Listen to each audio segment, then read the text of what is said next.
여러분 안녕하세요. 5주차 2차 시 수업을 시작하겠습니다. 5주차 1차 시에서 우리가 연구 설계의 기본, 연구 설계 기본으로 맥스, 민, 콘 원칙을 지켜야 된다. 또 그리고 연구 설계의 내적 타당도, 외적 타당도 부분을 잘 고려를 해야 된다. 이런 걸 공부했고요. 그 다음에 연구 설계 중에서는 크게 나눈다면 실험 설계와 비실험 설계가 있는데 실험 설계가 굉장히 복잡하고 체계적으로 잘 해야 되는 부분입니다. 그래서 5-2주차에는 실험 설계에 대해서 공부를 하고 다음에 6주차 넘어가서 비실험 설계를 공부하도록 그렇게 하겠습니다.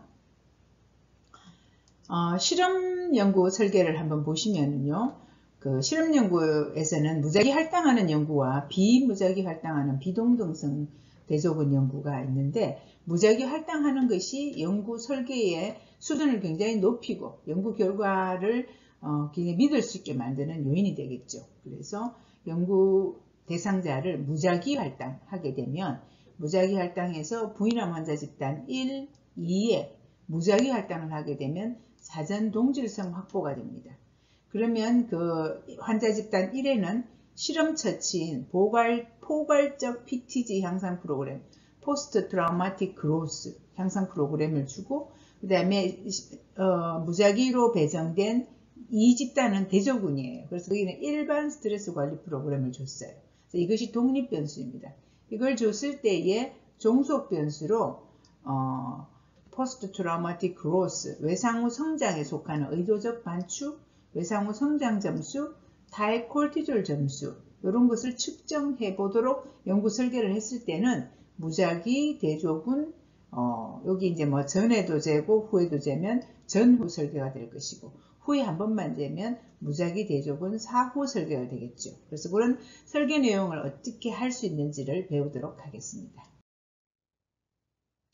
자, 지금 배우는 것은 우리가 연구 문제를 선정하고 문헌고찰을 하고 가설 설정을 하고 그 다음에 용어정의와 가설 설정을 한 다음에 연구 설계 선택을 한다고 그랬죠.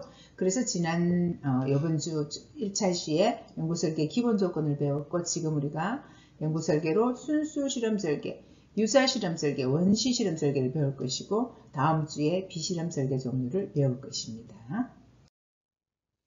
5-2주차의 수업 목표는 순수, 유사, 원시 실험 설계를 구분하고 어떻게 설계를 할 수 있으며 그 설계의 장단점은 무엇인지 살펴보겠습니다. 우리가 앞에서도 여러 번 이야기했지만 연구의 종류를 크게 나눈다면 양적 연구, 퀀터터티브 리서치와 질적 연구, 퀄리터티브 리서치로 나눌 수 있다고 했습니다.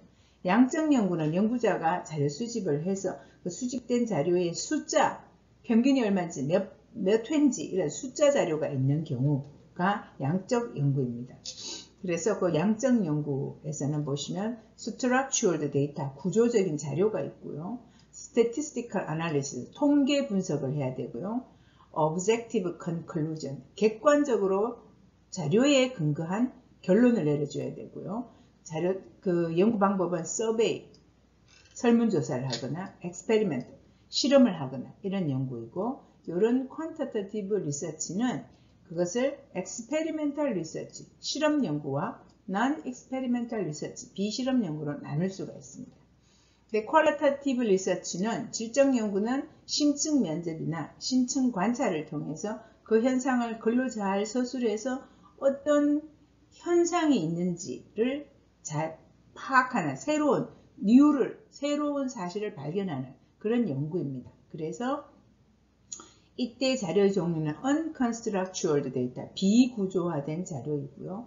그 다음에 summary, 현상의 심층 면접을 잘 해가지고 그 자료를 요약해서 이 자료가 의미하는 바는 뭐다라고 글로 적어요. summary를 해야 되고요. 그 다음에 subjective conclusion, 연구자가 주관적으로 결론을 내려줘야 되고요. 연구 방법은 주로 인터뷰, 면접법이나 포커스 그룹 인터뷰, 포커스 그룹으로 그 문제를 좀 잘 알고 있는 사람한테 심층 면접을 하는 방법, 그 다음에 관찰법, 이런 방법을 자료 수집 방법으로 씁니다. 연구 방법에 따라서 분류를 해본다면 실험 연구는 이제 우리 오늘 배울 내용이에요. 배울 내용인데 실험 연구는 quasi experimental design, 유사 실험 연구와 그 다음에 뭐 regression discontinuity나 요거는 잘 하지 않는 거니까 학부 수준에서는 그냥 두고요. single subject disease 한 집단에서 이렇게 전후로 측정하는 것이고, 가장 높은 수준의 디자인은 randomized controlled trial design, RCT 디자인, 무작위 통제군을 둔 실험 연구, 무작위 임상 시험 연구가 RCT가 되겠습니다. 근데 non-experimental 디자인은 우리가 서술 연구라고 그러는데요. 퀄리테이티브 연구에 속하는 것은 케이스 스터디. 케이스 스터디는 우리가 퀀티테이티브의 기초 단계라고 보기도 하고, 학자에 따라서는 이렇게 질적 연구에 넣기도 합니다. 한 케이스 가지고 굉장히 심층적으로 분석하면 질적 연구가 되는 거고, 그 케이스를 가지고 좀 표면적이고 광범위하게 자료를 수집하면 또 양적 연구의 기초가 될 수 있는 거죠. 그 다음에 에스노그래피, 문화 기술지 연구, 인터뷰, 심층 면접 이런 게 있고요. 그 다음에 퀀티테이티브 한 것은 뭐 케이스 스터디나 코릴레이셔널 스터디나 서베이나 그 다음에 비교 컴패러티브 비교 조사 연구를 다음 시간에 배우도록 하겠습니다. 그래서 다시 한번 이제 양적 연구 중에서 실험 연구는 무엇이 있느냐 봤을 때 순수 실험 연구, 유사 실험 연구, 원시 실험 연구가 있습니다. experimental research 디자인을 보시면은요, 풀이 experimental이 원시 실험 연구입니다. 원시 실험 연구는 원샷 케이스 스터디나 원그룹 프리포스트 스터디나 스태티스틱 그룹이나 이런 것은 원시 실험 연구이고요. 그 다음에 쿼자 익스페리멘탈 유사 실험 연구는 타임 시리즈나 멀티플 타임 시리즈 같은 것이 있을 수 있고, 트루 익스페리멘탈 스터디는 이제 랜도마이제이션을 해서 프리 테스트, 포스트 테스트 컨트롤 그룹이 있는 거, 프리 테스트 온리 컨트롤 그룹이 있는 거, 굉장히 또 섬세하게 디자인한 것은 솔로몬 4 그룹, 요거 뒤에 배우도록 하겠습니다. 그 다음에 여러분들이 학부 수준에서는 하지 않지만 굉장히 고차원적인 통계적인 연구를 할 때가 있어요. 스태티스티컬, 통계적인 고차원적인 실험 연구를 할 때는 랜도마이즈드 블락 디자인에서 여러 개 블락으로 실험군을 배치하는 것이고요. 그 다음에 라틴 스퀘어는 그보다 더 이렇게 층별로 나누는 것이고, 팩토리얼 디자인도 나이와 성별을 분리해가지고 실험군을 여러 개 만들고 대조군을 여러 개 만들고 이렇게 팩토에 따라서 무작위로 실험을 하도록 하는 이런 복잡한 연구 설계들이 있어요. 그래서 여러분들은 스태티스티컬은 몰라도 되고요. 원시 실험 연구, 유사 실험 연구, 그 다음에 순수 실험 연구에 대해서 배우도록 하겠습니다. 그 다음에 양적 연구에서 다음 시간에 배울 비실험 연구는 조사 연구, 서베이, 단순하게 설문지를 돌려서 어떤 현상이 있는지 조사해 보는 거고요. 상관성 연구는 A 변수와 우리 어떤 한 집단에서 A 변수와 B 변수 간의 관계가 있는지 상관성 연구를 할 수 있고요. 그 다음에 비교 조사 연구, 컴퍼러티브는 실험은 할 수 없지만 이미 다른 집단이 있겠죠. 폐암이 발생한 군, 폐암이 발생하지 않은 군. 이 중에서 리트로스펙티브하게 폐암이 발생한 군과 폐암이 발생하지 않은 군은 어떤 차이가 있는지 비교해 보는 것은 컴퍼러티브 서베이 리서치입니다. 그 다음에 메소돌로지컬 리서치는 방법론적 연구라고 해서 연구 도구 개발 연구예요. 그다음 중간에 여기 표현은 안 나와 있지만 사례 연구, 케이스 스터디는 양적 연구에 비실험 연구에 들어가기도 하고, 또 한 케이스 갖고 아주 심층적으로 면접을 했으면 그걸로 질적 연구도 된다고 그랬습니다. 이제 역사적 연구는 또 조금 특징이 있는 건데, 간호학에 있어서 의학에 있어서 굉장히 역사적인 인물에 대해서 또는 역사적인 사건에 대해서 연구하는 것이 되겠습니다. 그 다음에 이렇게 크게 나누었을 때 양적 연구와 질적 연구가 있다고 그랬으니까, 질적 연구는 어떤 게 있는가 보면 현상학적 연구, 근거이론적 연구, 민속학적 연구. 조금씩 다르긴 한데 이제 학부 수준에서는 좀 어려운 거니까 이런 연구들이 있다라는 것만 아시면 되겠어요. 그래서 이제 연구 설계를 특히 이제 전체적으로 봤을 때 연구 설계를 분류해 보면, 실험 설계는 스트롱 디자인, 굉장히 강력한 연구 디자인이고, 이 연구 디자인에서 나온 결과는 믿을만하다 이렇게 보시면 됩니다. 근데 이제 위크 디자인, 좀 약한 연구 디자인은 비실험 설계 연구 디자인들이에요. 이제 실험 설계 연구 디자인도 스트롱, 강력한 정도를 보시면 순수 실험 설계가 가장 강력해요. 랜더마이즈드 컨트롤 그룹이니까 무작위 대조군한테 한 군은 실험을 하고 한 군은 실험을 안 했으니까요. 그 다음에 유사 실험 연구는 그거보다 약간 약하고 원시 실험 설계는 유사 실험 설계는 그래도 두 군인데 무작위화를 못했어. 그러나 원시 실험 설계는 한 군밖에 없고 한 군의 전후를 측정했기 때문에 더 약하죠. 그래서 원시 실험 설계, 유사 실험 설계, 순수 실험 설계의 순서고요. 그 다음에 비실험 설계에 있어서도 얼마나 강하게 관계를 볼 수 있느냐, 예측할 수 있느냐를 봤을 때 서술 연구는 그냥 어떤 코로나19 서바이버는 어떤 특성을 갖고 있는가 이렇게 막연하게 하는 거기 때문에 위크 디자인이에요. 그 다음에 상관적인 사례 연구, 상관적인 예측 설계 또는 두 집단 비교 연구 이런 것들은 갈수록 조금 그래도 디자인이 강하게 되는 측면이고, 그러나 다 요건 비실험 설계이기 때문에 실험 설계보다는 디자인이 강하지 못하다 이렇게 볼 수 있겠죠. 자, 이제는 실험 설계로 들어왔습니다. 실험 설계, experimental design. 실험 연구라 하면 연구자가 의도를 가지고 어떤 처치를 만들어서 그 처치를 일부에겐 주고 일부에는 주지 않고 해서 효과의 차이가 있는가를 종속 변수 측정해서 알아보는 게 실험 연구예요. 그래서 연구자가 의도를 가지고 어떤 처치를 준다, manipulation을 준다 라는 것이 실험 연구의 핵심이죠. 그래서 또 실험 연구에는 순수 실험 연구, 실험 설계, 유사 실험 설계, 원시 실험 설계 있는데, 일단 실험 설계의 기본 조건에는 세 가지가 들어가게 됩니다. 어떤 거냐 하면 랜더마이제이션을 했느냐 안 했느냐, 두 집단을 나눌 때 무작위화를 했느냐 안 했느냐, 그 다음에 컨트롤, 이게 통제군을 뒀느냐 안 뒀느냐, 그 다음에 실험 처치를 했느냐 안 했느냐.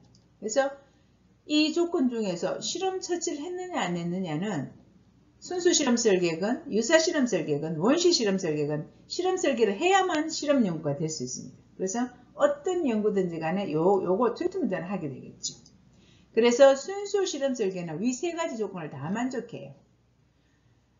대조군도 뒀고 실험군과 대조군은 무작위로 할당을 했고, 그리고 당연히 처치는 줬어요.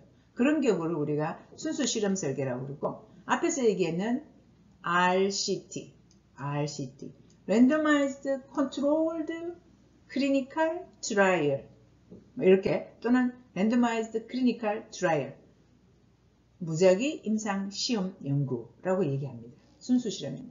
그래서 이 조건을 다 만족한 설계로 연구를 하게 되면 cause and effect, A라는 트리트먼트를 줬을 때 B가 높아진다, 낮아진다. 이렇게 cause and effect를 확실하게 볼 수 있는 강력한 연구 설계입니다.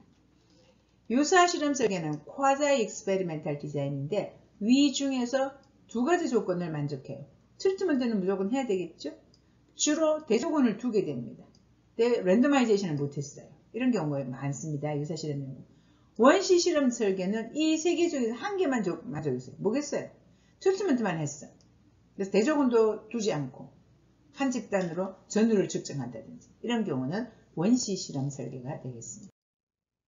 그래서 이제 가장 강력한 디자인인 순수 실험 설계, Pure Experimental Design 또 종류가 있죠. 어떤 종류가 있느냐 보면 무작위 대조군, 사후 실험 설계, Randomized Control Group, 포스트 테스트 온리 디자인이에요. 그래서 이 디자인은 그림을 이렇게 그립니다. E 실험군과 C 대조군이 있는데 갈로에서 RR 적어놨죠. 이게 뭐겠어요? 두 집단을 나눌 때 랜더마이제이션, 무작위화로 나누었다. 두 집단 나눌 때 난수표를 갖고 했거나 동전 던지기를 했거나 또는 컴퓨터에서 숫자 60개 숫자를 놓고 컴퓨터에서 나누다고 했을 때 실험군에는 이 몇 번을 30명 넣어라. 대조군은 몇 번을 30명 넣으라고 이렇게 컴퓨터가 무작위 숫자를 줍니다. 그런 방법으로 무작위화 했어요. 하고 사전 측정을 하지 않고 실험군에겐 트리트먼트를 하고 실험 자체를 하고 사후 조사를 했어요. 대조군은 아무것도 하지 않고 동시에 사후 조사를 했습니다.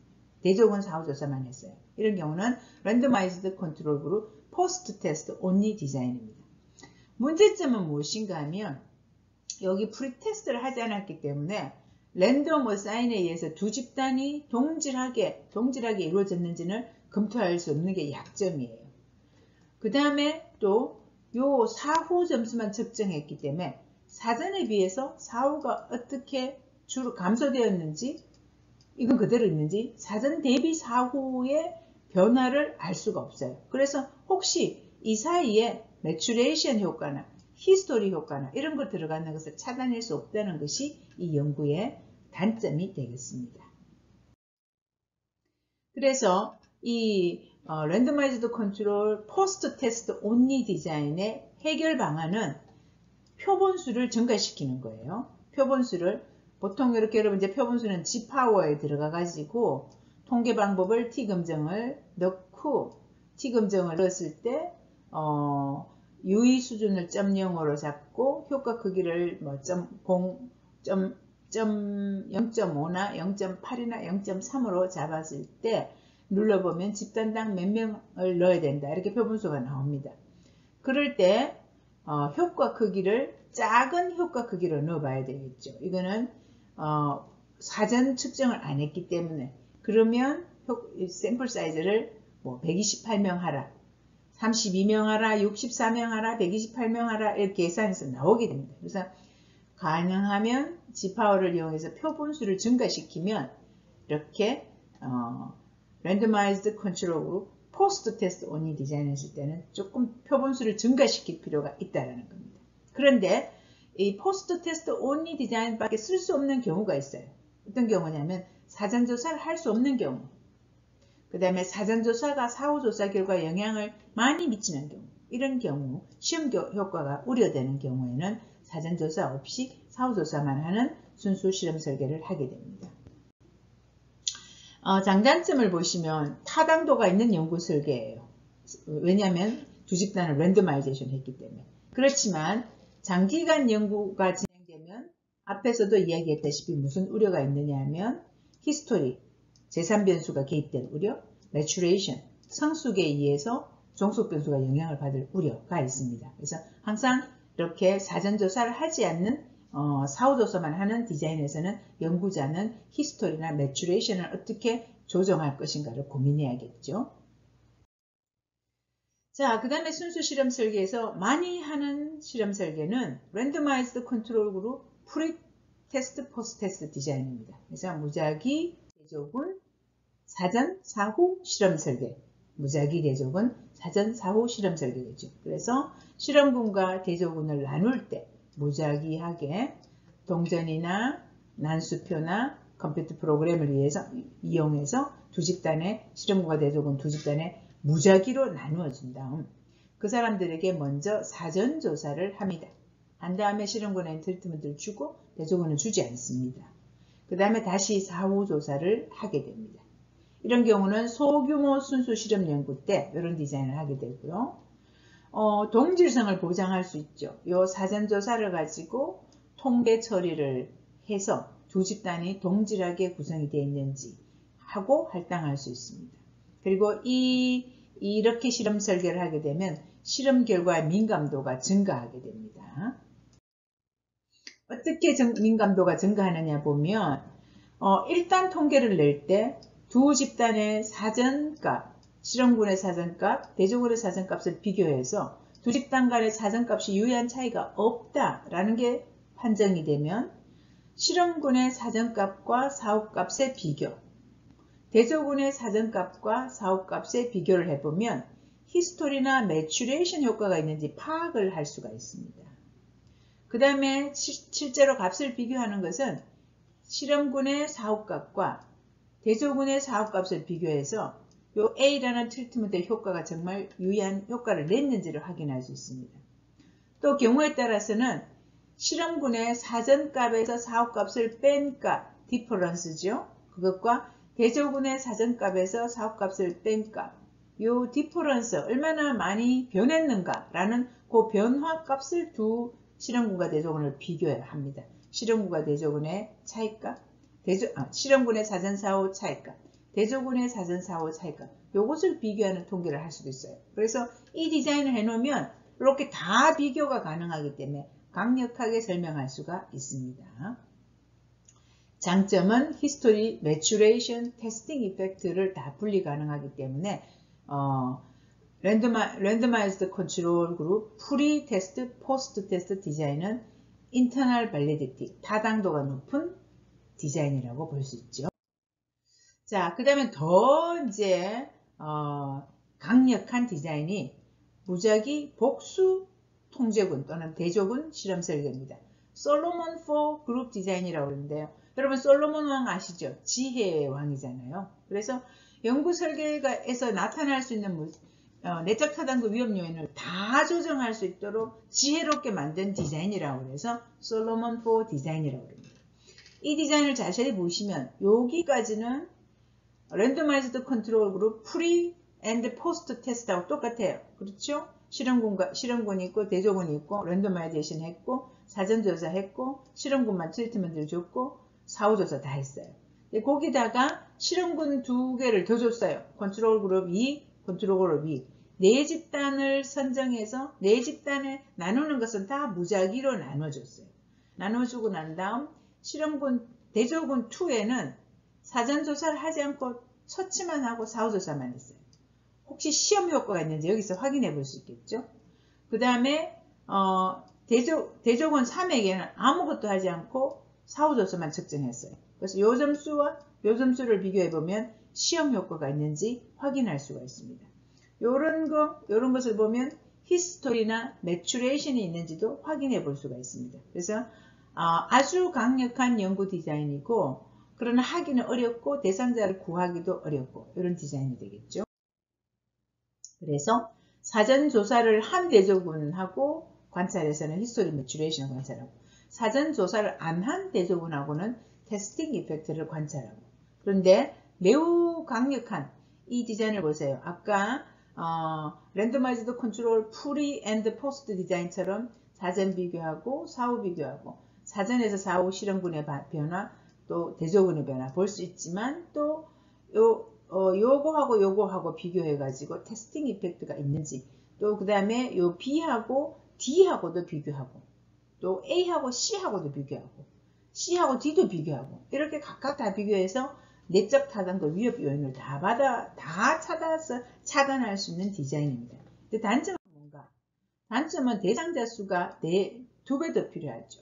그러니까 요즘 연구할 때 대상자 구하기 너무 어렵고 연구윤리 위배되고 또 돈도 많이 들고 그렇습니다. 그래서 굉장히 대상자 수를 구하기 어렵고 그 다음에 통계 처리 절차가 굉장히 복잡해요. 2원 별량 분석이나 3원 별량 분석이나 독립변수에 해당되는 외생 변수들을 다 독립 변수처럼 처리해서 통계를 해줘야 되기 때문에 이게 복잡한 통계를 하게 됩니다. 그런데 꼭 솔로몬 4 디자인이 필요한 경우, 이런 경우는 어떤 경우냐면 관련 변수, 그 해당 변수에 대해서 실험 연구가 많이 이루어져 있는데 연구 결과들이 일관성이 없어요. 어떤 연구에서는 지지되고 어떤 연구는 기각되고 이렇습니다. 그래서 이럴 것 같으면 내적 타당도 위험 요인을 모조리 다 통제한다면 실제 효과가 있나 없나 한번 보자. 이렇게 할 때 철저한 통제 상태에서 최종적으로 해보는 연구가 솔로몬 4 연구가 되겠습니다. 그 다음에는 순수 실험 설계에 보통 우리가 두 번째 배운 랜더마이즈드 컨트롤 프리 앤 포스트 테스트 디자인으로 주로 하는 건데 병원에서 신약 개발했을 때나 신치료법을 개발했을 때 그건 굉장히 인간에게 환자에게 적용하기 어렵기 때문에 단계를 거쳐서 임상 시험 연구 1상 임상 시험 연구, 2상 임상 시험, 3상 임상 시험 연구, 4상 임상 시험 연구 이렇게 단계적으로 쭉 이렇게 임상 시험 연구를 하게 되어 있습니다. 그래서 그 임상 시험 연구는 1상일 때는 무작위를 안 해도 되지만 2상, 3상일 때는 무작위를 해야 된다. 뭐 이렇게 이제 쭉 진행을 해 나갑니다. 그러나 이제 우리가 임상 시험 연구라고 그러면 3상 시험 연구를 주로 얘기하고요.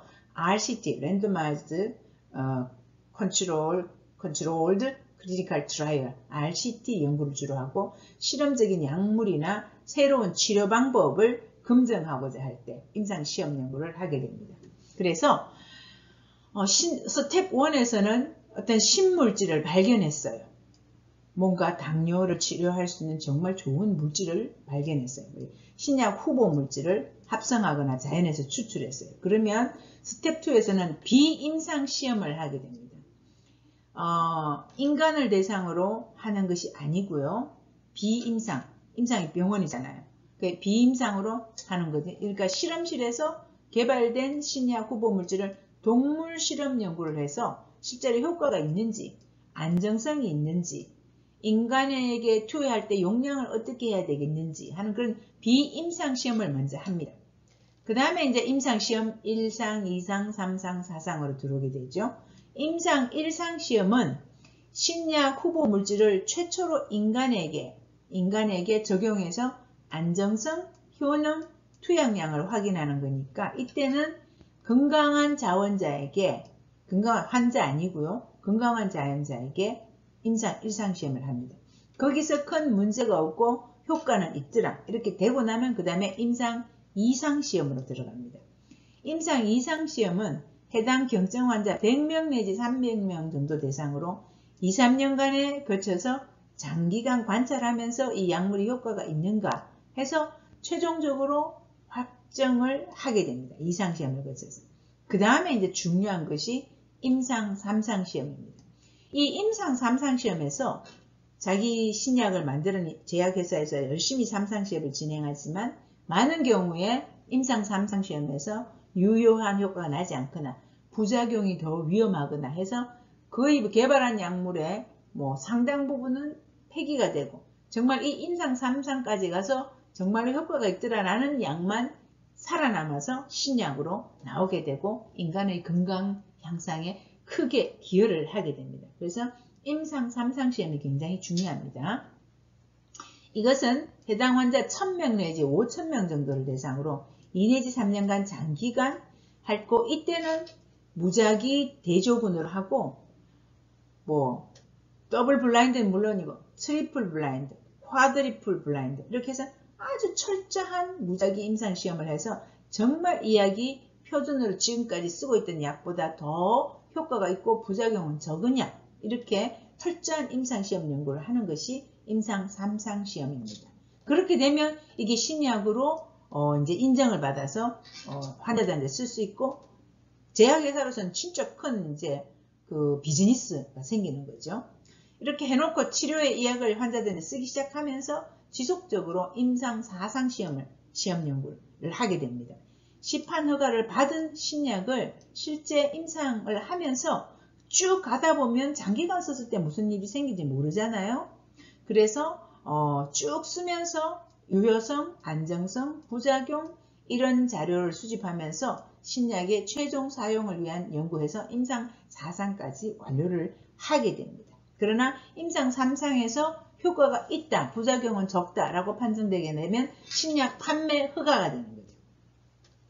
자, 그런데 우리가 코로나19 사태를 거치면서 이렇게 여기 보시면 2, 3년 이러면 큰일 나잖아요. 그래서 미국 CDC나 전 세계적으로 임상 1상부터 3상까지를 굉장히 최단 시간에 할 수 있도록 이렇게 해서 그 1년 만에 우리가 1년 이전에 화이자 백신이라든지 백신들을 했고 노바 백신은 최근에 임상 3상 시험 연구가 끝났죠. 그래서 96% 예방할 수가 있다고 됐기 때문에 그 백신이 이제 또 많은 이제 그 효과를 내게 될 것입니다. 이런 식으로 신약을 개발하면 여기 특히 임상 3상 시험에서는 랜더마이즈드 컨트롤 하면서 굉장히 많잖아요. 1000명에서 5000명. 그러면 전 세계에 다 주는 거예요. 한국, 미국, 영국, 인도 동시에 유명한 대학병원에서 임상시험을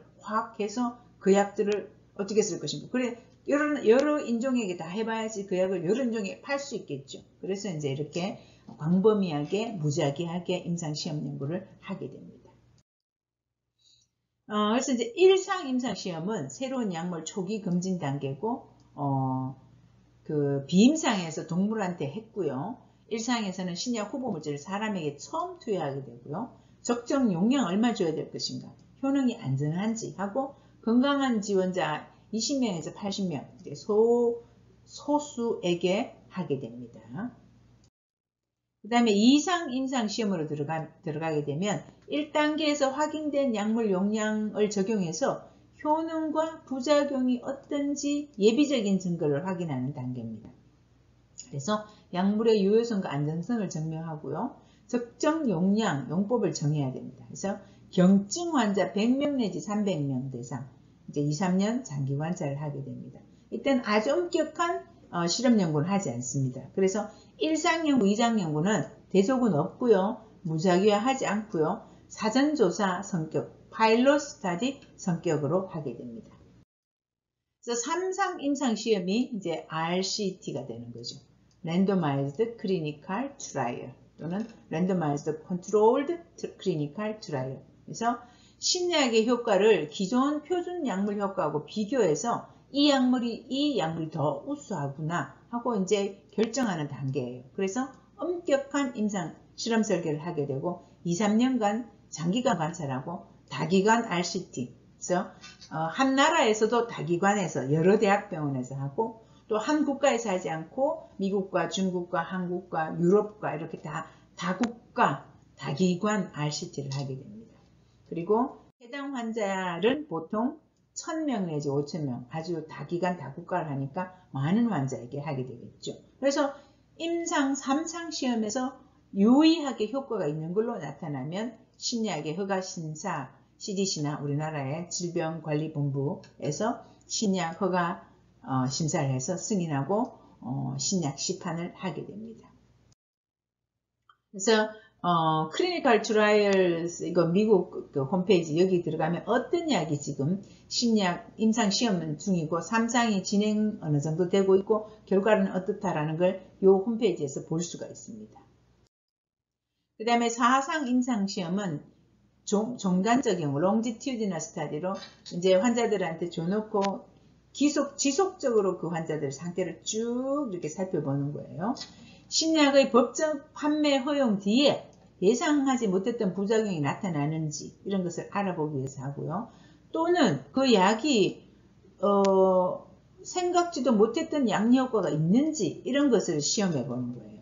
예를 들자면 고혈압 치료제로 만들어진 약이 사실은 고혈압 치료제로 그 약을 만들었는데 그 약의 부작용으로 남성 성기의 발기가 너무 잘 되는 이런 문제가 생긴 거예요. 장기간 4상에서 보니까.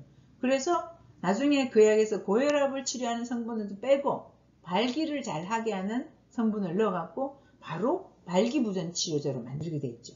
그런 것이 새로운 양리 효과를 시험하는 임상 4상 시험에서 나온 결과를 활용한 연구입니다. 임상 4상 시험은 정상적으로 그 약물을 투여하는 사람, 꾸준히 투여하는 사람을 몇 년간 계속 보는 거기 때문에 대조군 필요하지 않고요. 무작위화도 하지 않고 상당수의 숫자의 대상자들에게 부작용이 있는지 새로운 양리작용이 있는지를 보는 게 임상 4상 연구입니다.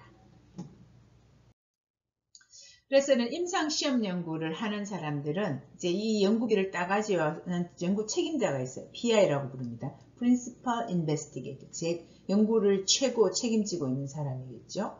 그 다음에 연구를 주로 담당해서 자료 수집하러 다니고 하는 사람은 임상연구 코디네이터라고 합니다. CRC, Clinical Research Coordinator라고 합니다. 임상시험 관련 행정적 책임 담당자예요. 근데 CRC를 보통 연구간호사들이 많이 합니다.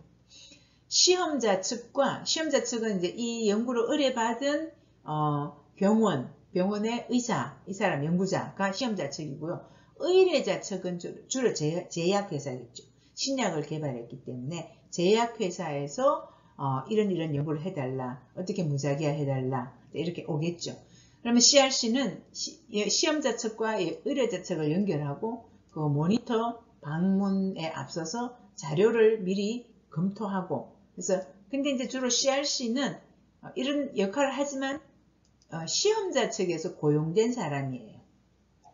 연구비를 받은 PI가 CRC를 고용해서 자기들의 연구를 쭉 진행시키고 그 다음에 연구비를 준 제약회사에서 왔을 때 잘 되고 있는지 미리 잘 자료를 검토하도록 이렇게 하는 사람이 CRC입니다. 근데 이제 임상 시험 모니터 요원이 있어요. CRA. CRA는 Clinical Research Associate인데요.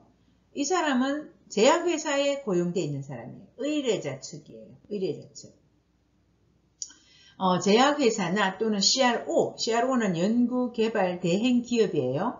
Contract Research Organization. 그래서 연구를 제약회사에도 이거 다 하기가 어려우니까 아예 기구가 바깥에 있어서 이런 연구에 대해서 연구를 수주를 주고 연구가 잘 되고 있는지 검토하고 결과를 나중에 다 받고 이렇게 하는 데가 CRO입니다.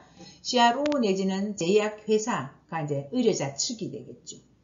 CRA는 의뢰자 또는 CRO에서 고용한 자로서 의뢰자를 대신해서 연구자 측, 여기 CRC하고 PI가 있는 이 연구자 측의 임상시험이 잘 되고 있는지 모니터링하는 사람이 CRA가 되겠습니다. 그래서 동산병원에 가면 연구비를 수주받은 의사나 이런 연구팀이, 큰 연구팀이 있으면 CRC 연구간호사를 많이 고용하고 있어요. 그래서 CRC가 전체 연구가 잘 될 수 있도록 대상자 관리도 하고, PI는 자기 연구 대상자가 누가 실험군인지 누가 대조군인지 모르더라도 CRC는 알고 있겠죠. CRC는 아주 객관적으로 그 연구가 되도록 이렇게 관리하는 사람입니다. 그래서 임상시험 연구가 이렇게 이루어지고 있고요. 우리나라에서 이루어지고 있는 코비드19의 백신과 트리트먼트 약제들 상황도 이렇게 있습니다. 참고로 한번 보세요. 자, 그래서 이제 순수 실험 설계가 이제 randomized control group, post test only design, randomized control group, pre-test and post-test design, and Solomon 4 design. 그 다음에 RCT, 임상시험 연구. 임상시험 연구는 물론 1상, 2상은 무작위 아니고요. 가장 중요한 거 우리가 임상시험 연구라고 부르면 3상을 주로 얘기합니다. 그래서 이 3상 연구는 RCT, Randomized, 순수 실험 설계입니다. 그래서 이러한 순수 실험 설계는 장점이 무엇인가를 보시면 장점은 아주 엄격한 디자인을 했기 때문에 Cause and Effect의 검증이 가능하다는 거예요. 외생변수 다 조정하고 매개변수도 다 조정했기 때문에 딱 A는 B에 영향을 미친다. 아이스백을 주면 체온이 낮아진다. 명확하게 A, Cause와 Effect 관계를 검증할 수 있는 파워풀한 디자인이 순수 실험 설계입니다. 단점은 어떠냐면 현실적으로 좀 실행하기 어렵다. 그리고 굉장히 인위적이다. 근데 이 대상자가 이런 시험에 들어갔다는 것 자체가 자기가 대조군인지 실험군인지 모르고 있다 하더라도 뭔가 내가 임상시험의 대상자라는 것으로 호손 이펙트로 내가 연구 대상자가 되었다는 건 알죠. 실험군인지 대조군인지 몰라도. 그래서 호손 이펙트가 좀 있을 수 있다라는 게 단점입니다. 그 다음에 이제 quasi experimental design, 유사 실험 설계를 보도록 하겠습니다. 유사 실험 설계는 extraneous variable, 외생 변수를 어느 정도는 통제할 수 있지만 무작위와 랜더마이제이션을 못하는 경우의 실험 설계들이 유사 실험 설계이고요. 그래서 이때는 cause and effect, 인과관계 추론이 어렵다라는 단점이 있습니다. 그러나 quasi experimental design은 장점은 굉장히 대상자를 대상자 이쪽은 실험군하고 대조군하는 걸 연구자가 무작위를 하지 않고 정할 수 있기 때문에 실행 가능성은 높습니다. 그래서 간호연구에 있어서는 실험군 대조군의 무작위 할당이 어려운 경우가 많아요. 억지로 나누기가 어려워서 요 A 병실에 있는 환자는 전부 실험군, B 병실에 있는 환자는 전부 대조군 이렇게 하다 보면 무작위 할당이 안 됐잖아요. 그래서 약간 이제 연구 디자인상으로는 이게 스트롱, 강력한 연구 디자인에서 약간 한 단계 떨어지는 거죠.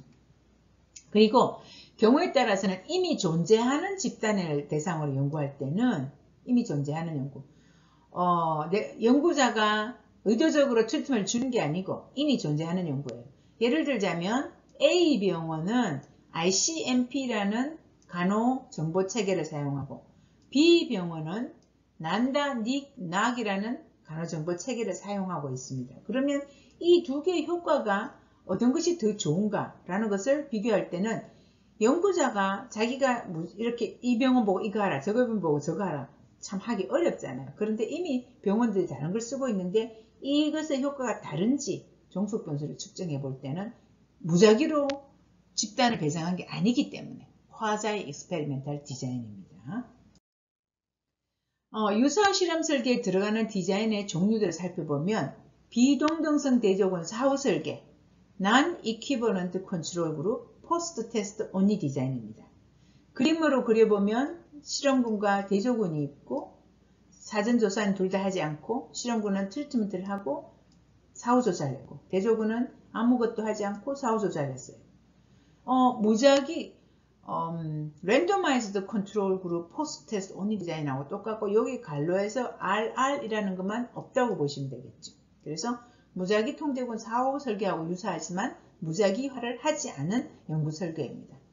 그래서 문제는 실험군과 대조군이 같은 모집단에서 추출됐는지 동질한지를 확인하기가 어렵기 때문에 이렇게 연구를 하고 나면 이 연구 결과가 이 상황에 정말 효과가 있다라고 다른데도 내 연구한 대상자한테는 그렇지만 내 연구와 같은 진단면을 가진 모든 대상자한테 다 이걸 쓰면 좋다라고 말하기에는 약한 디자인이다라는 거죠. 그래서 연구 결과에 일반화가 어려운 단점이 있습니다. 그러나 해야 되는 경우는 pre-existing group, 이미 두 집단이 다른 집단일 때 그 유의한 차이가 있는지를 보는 경우에는 이렇게 비동등성 대조군 사후설계를 하게 되고요. 경우에 따라서는 사전조사를 실시할 수 없는 경우가 있어요. 사전조사를 실시할 수 없는 경우에는 이렇게 비동등성 대조군 사후 설계를 해야 되는 거고요. 그래서 이렇게 연구를 하고 나면 한 번으로 끝나는 게 아니고 사후 replication research, 반복 연구가 더 필요합니다. 그 다음에 이제 비동등성 대조군 사전 사후 설계, non-equivalent control group, pre-test, post-test 디자인. 그래서 이것도 순수 실험 설계의 무작위 통제군, randomized control group, 사후 설계 아니죠? 이렇게 한 개 더 적어야 되네요. 사전 사후 설계. 사전 사후 설계하고 유사합니다. 사전 사후 설계하고 유사한데 다른 점은 뭐예요? 여기 랜더마이제이션을 못했다라는 겁니다. 그래서 비동등성 대조군 사전 사후 설계를 했을 때는 내적 타당도 조회 요소가 무작위 대조군보다는 더 많겠죠. 이것은 대상자 선택 편중하고 성숙의 상호작용 효과가 나타날 수 있습니다. 이렇게 랜더마이제이션을 못했기 때문에 대상자가 이미 다른 집단으로 들어가 있을 수 있으면 이 대상자는 나이가 많은 사람이 많고 여기는 나이가 적은 사람이 많이 들어가 있다 그러면 그 변수가 앞으로 이 트리트먼트를 하는데 성숙의 영향, 성숙 변수, 매추레이션 하는데 영향을 미쳐갖고 여기까지 영향을 줄 수가 있는데 트리트먼트 영향이 아니고 엉뚱한 영향을 줄 수가 있다는 거죠. 그래서 그런 우려가 있을 때는 무작위화를 못했으면 중요 외생 변수를 매치드 샘플링 할 수 있다고 그랬죠. 중요 외생 변수로 나이가 아주 중요하다. 그러면 무작위화는 못했지만 그 다음 차선의 방법으로 그러면 50대를 한 명 실험군에 넣었으면 50대를 한 명 대조군에 넣어주고 40대에 한 명 실험군에 넣었으면 40대 또 한 명은 대조군에 넣어주고 이렇게 매칭 방법으로라도 해라라는 것이고요. 그 다음에 이렇게 했는데 랜더마이제이션을 못했으면 이미 다른 선택 편중 때문에 길게 하다 보면 히스토리가 이렇게 생길 수 있는 부분이 있어요. 그래서 이럴 때는 타임 시리즈 디자인으로 해줘라. 차선의 방법으로. 그래서 타임 시리즈는 포스트 테스트를 여러 번 해주는 겁니다.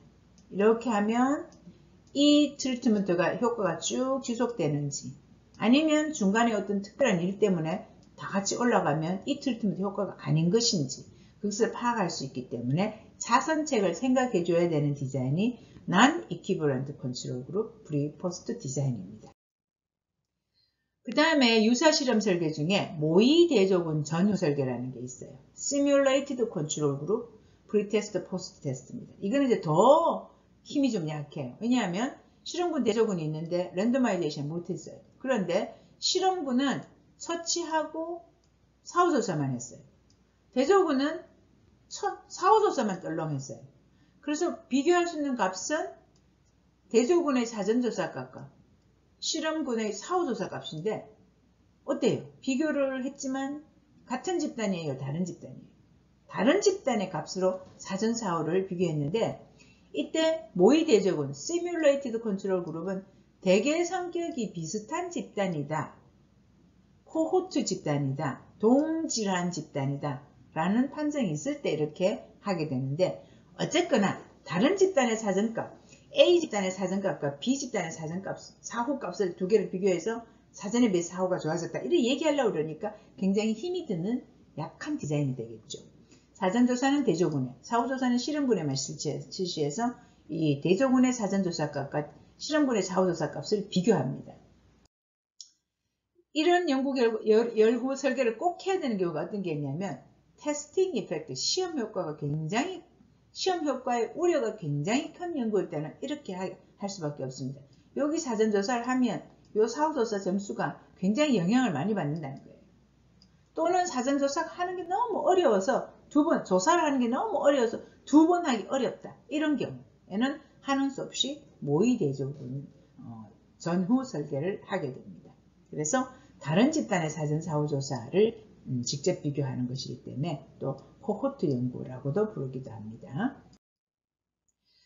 자, 그 다음에 유사실험 설계 중에서 복수시 계열 설계, 멀티플 타임 시리즈 설계가 있습니다. 앞에서 우리가 한 번만 실험군 대조군에서 한 번 측정, 한 번 측정, 한 번 측정, 한 번 측정 이렇게 했을 때 히스토리 효과나 이런 것을 찾아내기 어렵다고 그랬죠. 그래서 그 차선책으로 한다고 그랬습니다. 복수시 계열 두 집단의 사전 사후 조사를 3번 이상씩 한 것은 멀티플 타임 시리즈 디자인이라고 합니다.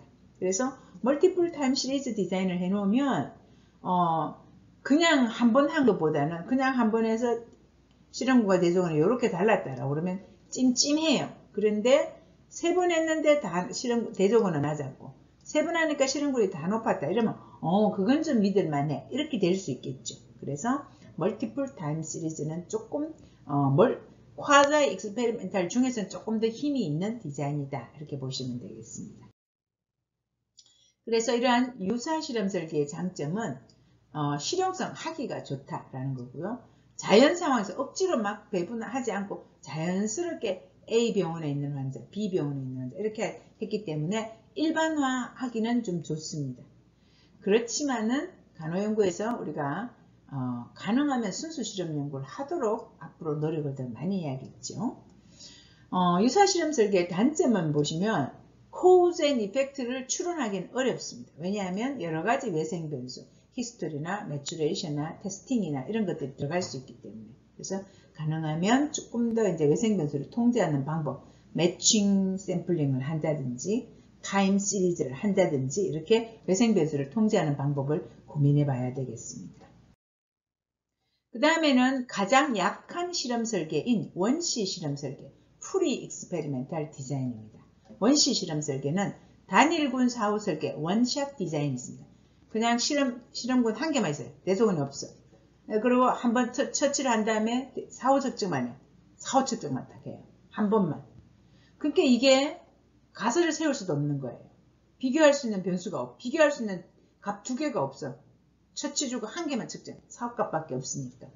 그리고 이것은 주관적이고 비과학적이에요. 비교 집단이 없어요. 그래서 이렇게 하는 것은 원시 실험 설계는 초보 단계에서 연구 문제를 발굴할 때 해보는 것이고요. 본격적인 실험 연구 이전 단계에서 실시해가지고 다음에 철저한 실험 연구에 의한 반복 연구가 필요하다라고 말할 때 이제 아주 초보 단계에서 해보는 방법이다.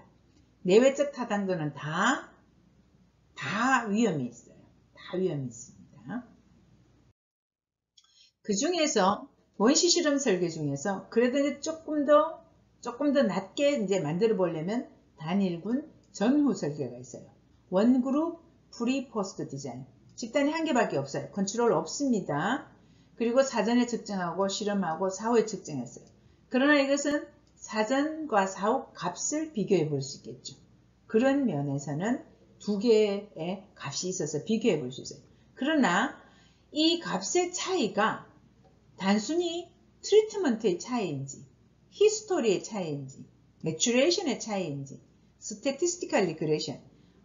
사람들이 등간 변수로 측정을 했을 때 처음에는 높게 나타나고 낮게 나타났는데 똑같은 설문지를 또 주면 어떻게 안 됐어요? 평균으로 수렴된다고 했죠. 평균 눈치로의 수렴 또는 테스팅 이펙트 이런 것들이 다 나타날 우려가 있기 때문에 단일구는 프리 엑스페리멘탈 디자인 원시 실험 설계다라는 것입니다. 앞에 원샷보다는 낫지만 원샷은 비교할 값도 없어. 아주 초보야. 근데 단일군을 사전 사후 하는 것은 지금 말하는 여러 가지 이런 실험 설계 내적 타당과 위협 요인이 너무 크다라는 거죠. 그래서 그걸 조금이라도 이제 감소시키려고 해보는 것이 시계열 설계입니다. 타임 시리즈 디자인, 시계열 설계. 이것은 실험군 하나밖에 없어요. 그런데 사전을 3번 처치를 하고 사후를 3번 이렇게 했기 때문에 이 시점상에서 혹시 히스토리가 나타나는지, 매추레이션이 나타나는지, 스태티스티컬 리그레션, 통계적 회귀가 나타나는지 이렇게 하고 그 다음에 테스팅 이펙트를 분리하려고 그러면 딱 처음 시작하고 일단 제일 마지막하고 이렇게 보면 테스팅 이펙트는 분리할 수가 있습니다. 그래서 이렇게 여러 번 측정하는 게 문제지만 한 집단을 할 때는 좀 측정을 많이 해보는 것이 방법이 될 수 있습니다. 이게 타임 시리즈 디자인입니다. 자, 그래서 우리가 이제 실험 연구의 설계 방법을 순수 실험 설계, 유사 실험 설계, 원시 실험 설계 다 배웠어요. 그래서 여러분들은 자기 연구 문제를 지금 3개 들고 있어요. 3개 중에서 하나는 꼭 실험 연구 문제를 갖고 있으라고 그랬죠. 그래서 여러분이 갖고 있는 실험 연구 문제 1개 요거를 가지고 적절한 실험 연구 설계를 한번 만들어 봅시다. 수업 중 생각 과제입니다. 그리고 왜 그 설계를 디자인을 선택했는지 한번 생각해 봐요. 그래서 여러분이 갖고 있는 실험 연구의 문제를 한번 적어 보세요. 삼음교 지압이 월경통 감소에 효과가 있는가? 라는 연구 문제를 여러분이 만들었다.